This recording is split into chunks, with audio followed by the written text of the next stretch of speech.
সামান্য আঘাতে কেঁদে ফেলা মেয়েটাও প্রসবের তীব্র যন্ত্রণা সহ্য করতে সক্ষম।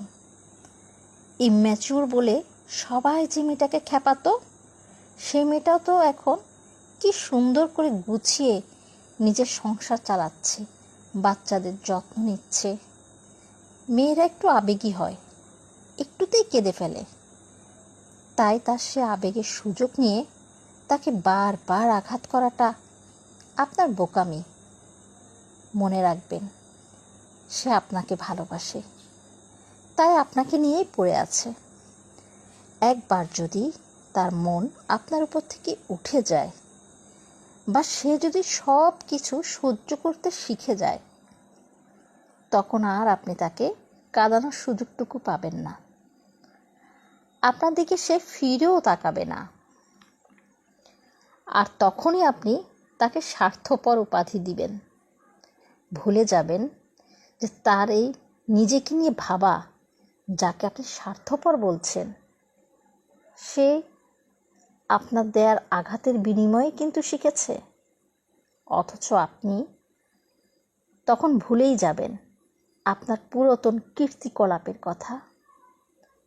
মনে রাখবেন, মেয়েরা মায়াবতী, মায়ের জাতি।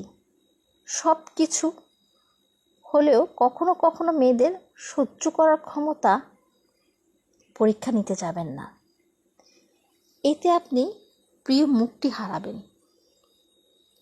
তখন হয়তো আপনি নিজেই বলবেন, নারী, তুমি বদলে গেছো। কিন্তু আপনি বেমালুম ভুলেই যাবেন, নারীর এই বদলের কারণ হয়তো একমাত্র আপনি।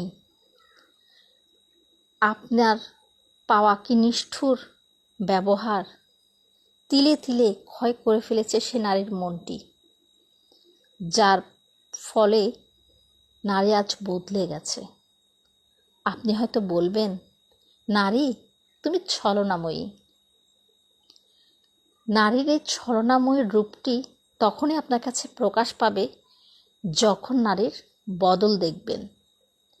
কিন্তু আপনি তখনও ভুলে যাবেন, নারীর এই বদল শুধুমাত্র হয়তো আপনার কারণে। আপনার দেওয়া একটু একটু করে কষ্টের আঘাতে তার মন ক্ষয় হতে হতে সে আজ নিঃস্ব। কিন্তু আপনি অভিযোগ দিয়েই যাবেন, কারণ আপনি যে নারীর বদল দেখেছেন। নারী কিন্তু একদিনে বদলায় না। ভালো লাগলে লাইক, কমেন্ট ও শেয়ার দিয়ে পাশে থাকবেন আশা করি।